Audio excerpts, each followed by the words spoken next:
Por el vídeo anterior ya sabemos por qué es necesaria la programación pedagógica y conocemos ya los niveles de concreción de la planificación, por lo que ya podemos descubrir ahora qué fases cumplirá cualquier plan, programa o proyecto. Y esto nos permitirá, pero ya en vídeos posteriores, observar cada una de esas fases en detalle. Lo que debemos tener claro para empezar es que una planificación debe responder siempre a una necesidad.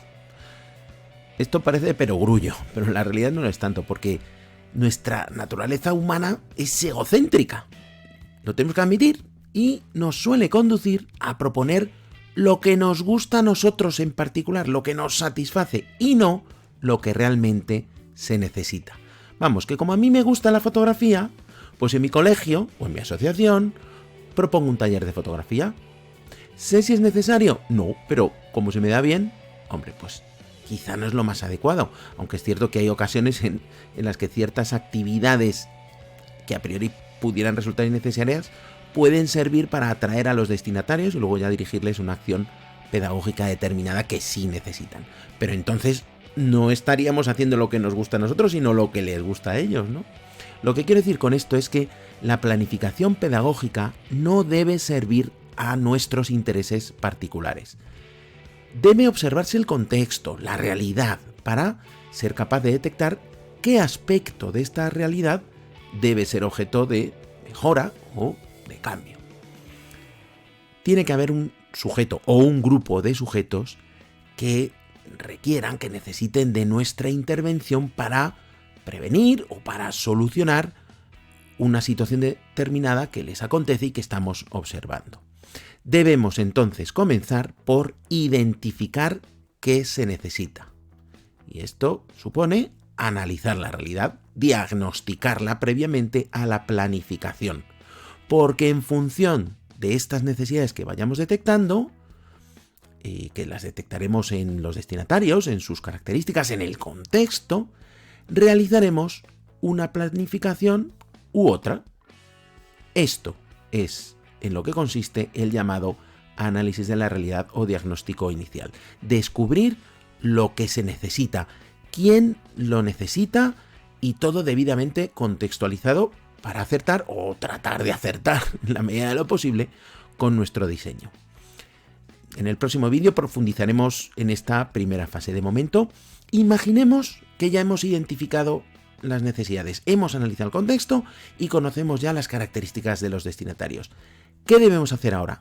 ¿Cuál es el próximo paso? Planificar.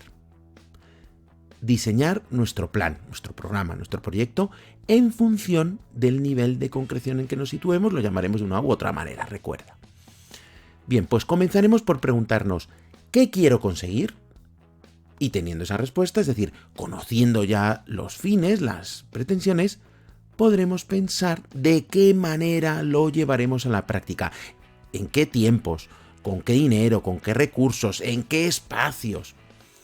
Para mí, este es uno de los momentos más atractivos porque es uno de los más creativos de todo el proceso, pero bueno, esto dan gustos. Lo importante es que cuando escribas todos estos pensamientos en un documento, tendrás diseñado tu proyecto o programa o plan. Ese documento es tu planificación. A lo largo del resto de vídeos nos dedicaremos a aprender qué partes tiene esta planificación e iremos profundizando en cada una de ellas para que aprendas a prepararlas convenientemente. Ahora, imaginemos que ya tenemos este programa terminado y por lo tanto concluida la fase 2. ¿Desarrollamos entonces ya las actividades que tenemos preparadas en este proyecto ya redactado? Claro, como es la fase de desarrollo, pues no, todavía no. ¿Dónde vas a desarrollar las actividades si no has contratado un local o acordado que te lo presten? Si no tienes los materiales que vas a utilizar porque no los has comprado siquiera. Pero sobre todo, ¿a quién vas a hacer tú las actividades si ni siquiera has buscado destinatario? Todas estas tareas, te las he puesto como ejemplo, pero serán muchísimas más, deben realizarse en esta fase de desarrollo, sí, pero no es la puesta en práctica todavía. Cuando redactaste tu programación, en la fase anterior, habías previsto comprar materiales, hacer una campaña de captación de usuarios, buscar un local, por seguir con los ejemplos que te había puesto. Bueno, pues ahora es el momento de hacer todo esto que habías previsto, de prepararlo. Por hacer una metáfora con la pintura, y la imagen que estás viendo aquí, es el momento de preparar los materiales, preparar el espacio, el momento, el tiempo necesario para pintar. Pero todavía no estás pintando, todavía no es la puesta en práctica. La puesta en práctica es cuando ya tienes todo preparado y ya pones en marcha todas las actividades o acciones preparadas en tu proyecto. Ahora ya sí estás pintando, por seguir con el símil. Ahora bien, todo pintor, durante el proceso de pintura, cada poco se detiene a observar su obra. Lo va haciendo constantemente durante ese proceso de pintar. ¿Y por qué lo hace? Pues para detectar los errores o aquellas cosas que no le están gustando y que cree que puede mejorar mientras realiza su pintura. Bueno, pues de la misma manera, a lo largo de la fase de desarrollo, iremos observando nuestra práctica. ¿Para qué? Pues para detectar a tiempo, no dejarlo para el final, vamos a ir detectando a tiempo lo que pueda ser susceptible de mejora y lo corregimos en ese momento.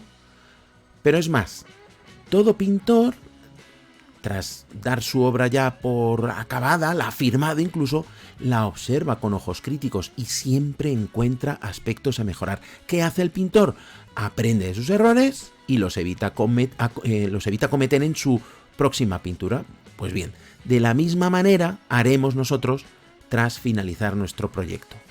Lo evaluaremos también al finalizarlo. Y esa evaluación nos ofrecerá los datos necesarios para nuestra siguiente y última fase, la de memoria y retroalimentación. Porque tras ese conjunto de todas las evaluaciones que hemos realizado durante y al finalizar el proyecto, como hemos dicho, es el momento de analizar con perspectiva todo lo que ha ocurrido.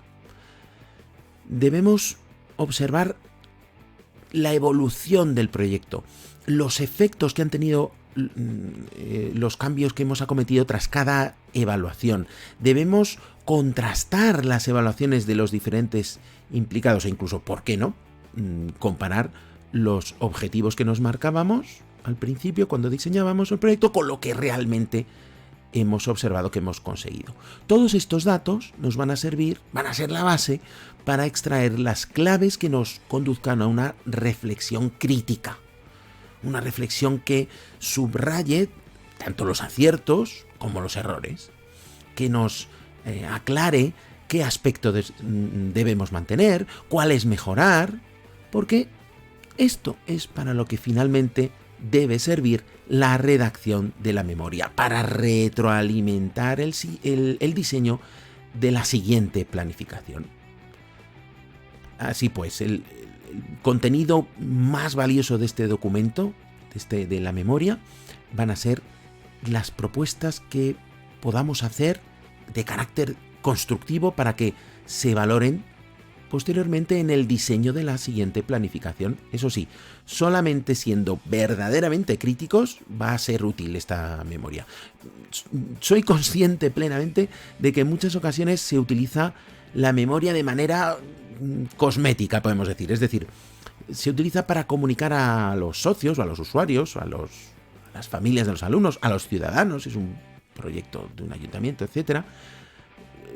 Lo bien que se ha hecho todo.